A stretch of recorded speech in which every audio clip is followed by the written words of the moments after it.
The first thing I remember isn't the scream. It's that hard, mean crack snapping off the ceiling like a breaking stick. 1 second, the terminal at Riverport International was just noise and coffee and rolling suitcases. The next, the air went empty like somebody hit mute on the world. I felt a punch in my upper arm, hot and bright, and my baby sling gave way.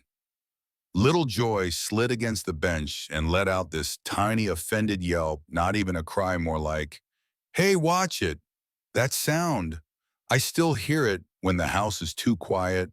"Ma'am, stay still," a security agent shouted, and I swear I tried, but my body moved toward my daughter anyway. Blood made a slow line down my sleeve. A bottle rolled bump, bump, bump until it tapped a column and spun milk painting the floor like a cheap mural nobody asked for. Across the rope line, the guard Brent Harker stood frozen, gun low, jaw clenched like he was chewing gravel. His eyes weren't on me, not really. He was staring at the story in his head. You know the one. Threat, escalate, neutralize. The story that swallows people whole and calls it procedure. "I told you to show your hands," he barked, finding his voice. "I did." I said, breath thin. "I'm holding my child." A kid in a blue trainee polo near the X-ray belt had his phone out, shouldn't have, but did. Luis Delgado, fresh out of orientation, still smelled like latex gloves and vending machine coffee. He'd been watching Harker all week, the twitchy stance, the too quick tone, when a young black woman stepped up with a carrier. Something in him jumped the tracks, and he hit record long before the shot. That part matters. Paramedics slid in fast. Name one of them, asked, already tightening a tourniquet. "Just call me Mrs. M," I said. Old habit, old life. The nurse gave me a look that said she knew there was more story, and this wasn't the time to pry. They strapped my arm, checked Joy's pupils, purple already blooming on her temple, brave lip quivering like she might cuss all of us out any second. She was okay. I told myself she was okay. Harker started talking while the echo of the shot was still bouncing around. She reached, he said, to nobody and everybody. She went for her waistband. A woman behind a kiosk snapped. She was holding a baby man. He didn't answer, his gaze cut sideways, calculating which lie sounded most like a rule. Luis slipped behind a pillar breath, loud in his own ears. He knew the handbook knew anything he recorded belonged to the agency, and knew in his bones that turning it in would bury it. He backed up the video twice and sent a copy to a name he'd saved from a community training, Priya Kapoor. Civil rights attorney. If they make you choose between the Guam and the truth, she told a room of board trainees one Saturday, pick the truth.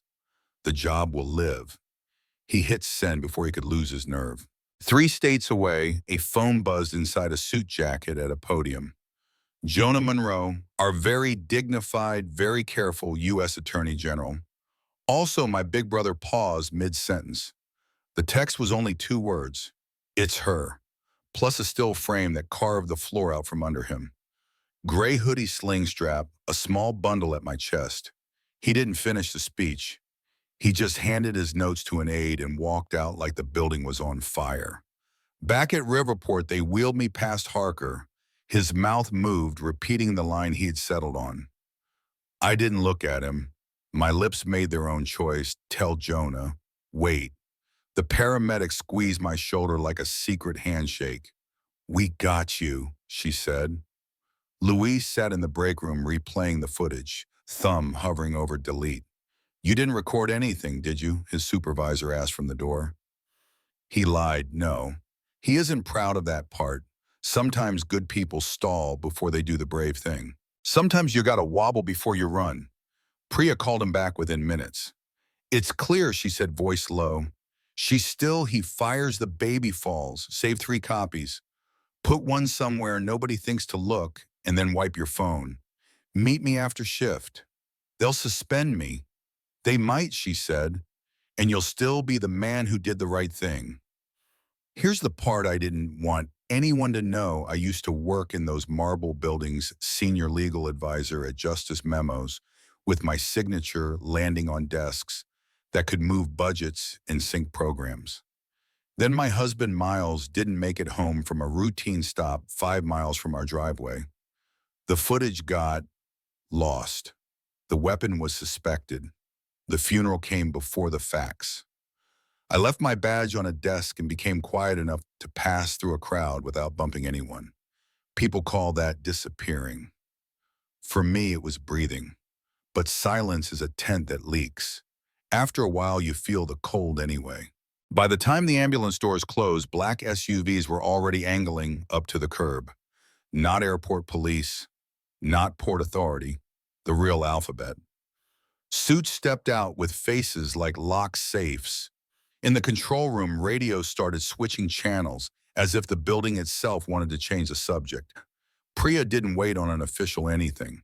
She posted a 30-second clip from a brand new account called Concourse Witness. No caption, no hashtags, just the truth right there, shaky hands and all. By the time Jonah's SUV hit the interstate, 100,000 people had watched me stand still and get shot. By the time he crossed the state line, 1 million had. Hospital lights are rude, by the way. They don't care who you were before you went under them. I woke to the steady beep of machines sling-high arm bandaged. Joy swaddled like an irritated burrito with a butterfly bandage on her temple. A nurse with tired eyes said, "You're stable. She's stable." I nodded and cried anyway quietly because some habits don't quit just because the world is watching. Jonah came in without the armor, no tie, no flag pin, no entourage, just my brother, same crooked ear from the time I pushed him off the porch into the azaleas. We looked at each other like kids who'd snuck back past curfew. "I told them not to tell you," I said. "I recognized you on a live stream," he said, sitting. "You think I wouldn't come? I don't want you to fix it." "I'm not here to fix it," he said. "I'm here to end it." "Can you end a thing you've defended your whole career?" I asked, and I didn't say it to be cruel. I said it because the question had been living in my chest like a stone. He didn't answer, not with words. He stood, kissed Joy's hair, and left to make phone calls that would pull the walls off a building. The airport PR tried the usual script, non-compliance, erratic behavior, object possibly concealed. Then Marisol Vega, a TSA supervisor with 11 years of stubborn conscience, emailed an affidavit to anyone who could read. Unofficial matrices, behavioral anomalies, notes from a morning briefing that translated to brown skin plus baby carrier plus calm voice, escalate faster. The kind of rotten that hides behind polite fonts. DHS froze the whole program within the week. Firings followed, then denials, then a scatter of men in suits explaining very carefully that what you saw wasn't what you saw. Meanwhile, Luis got a suspension letter with the dignity of a parking ticket. His mother made tea they didn't drink and told him she was proud. He believed her and still felt the floor drop. That's how courage tastes sometimes. I stood in a community auditorium with a sling, a plain blouse, and a stack of paper thick enough to be a doorstop. Mothering while watched, the report was called 163 cases, redacted emails training, slides where the quiet part wasn't even that quiet anymore. I said I wasn't there to cry. I'd done plenty of that alone. I said I followed the rules early, arrival gentle tone, hands shown, and got a bullet for my trouble. The room didn't cheer. It breathed. Then it was their turn, a line of women with folders and stories that never got streamed. One said, "They told me my nursing bra was suspicious." Another, "They made me hold my baby above my head while they patted me down." Not a single one of them used the word incident. They said, "Tuesday, gate 4, my son's name is Isaiah." Jonah resigned. On camera sleeves rolled, voice steady. "Justice isn't a ladder," he said. "It's ground." He started a nonprofit 2 gates down from where I bled.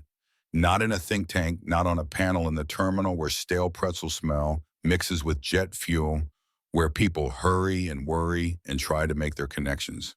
He called it First Landing. I didn't clap. I just showed up with joy and a notebook. Riverport renamed a concourse arch. Not for me, for my daughter. Joy in clean aluminum letters you can see from the drop-off lane. They didn't hold a ribbon cutting. Workers in orange vests just bolted it on at dawn and peeled the plastic like they were revealing a new truth that had always been there. I touched the J and felt not healed exactly, anchored. Luis released a documentary he made on a borrowed laptop, Gatekeepers, and it felt like holding your breath underwater and then finally breaking the surface. Marisol opened a little training center in a strip mall between a payday place and a donut shop. Her favorite lesson, profiling isn't protection. 8 words, a revolution. A year later, I walked Joy back through security for no reason except I wanted the picture in my head to be different. She wore light-up sneakers and demanded snacks like a tiny union boss. The agent at the belt smiled, a real one, not the tight kind, and said, "You're good, ma'am. No alarm, no lecture. Just a beep, a wave, and my kid laughing at the way her shoes blinked." We testified on the Hill, me, Jonah Luis, with a damp sheet of notes. Marisol with her steady hands, 6 mothers behind us who never went viral, but carried their own thunder. Harker walked in with a lawyered-up jaw and said the sentence, "They all say I perceived a threat." The chairwoman asked if he'd ever been instructed to treat people differently based on race-coded behavioral slides. He said no. They played a training video with his login floating in the corner like a ghost that wanted a word. He swallowed. The room didn't erupt. It did something worse. It went quiet enough for him to hear himself. Here's the part folks debate in the comments, the ending. If you want a bow, I can't help you. The laws changed, some independent panels retraining funding that actually follows the promise, not the headline. People lost jobs they never should have had. Other people got brave and said no at the right moment. We won some days. We lost others. That's the kind of truth that won't trend, but it sticks. I didn't write a book. I turned down TV. I took a job 2 doors from the new sign where my daughter's name gleams when the morning sun hits. Senior advisor on human dignity in transit, fancy words, simple work. Make sure a mother with a baby doesn't have to prove she's human to catch a flight. I show up with scuffed flats and a packed lunch, and I listen. That's the job. That's the whole job. So now it's your turn. If you were at Riverport that day, would you have kept walking? Would you have recorded? If you wear a badge, do your rules keep people safe or just keep you safe? And if you've ever been treated like a threat for doing nothing but breathing, what changed it? A policy, a person, or a camera? Drop your story in the comments. The messy, real one. Tell me where I got it wrong. Tell me what you've seen.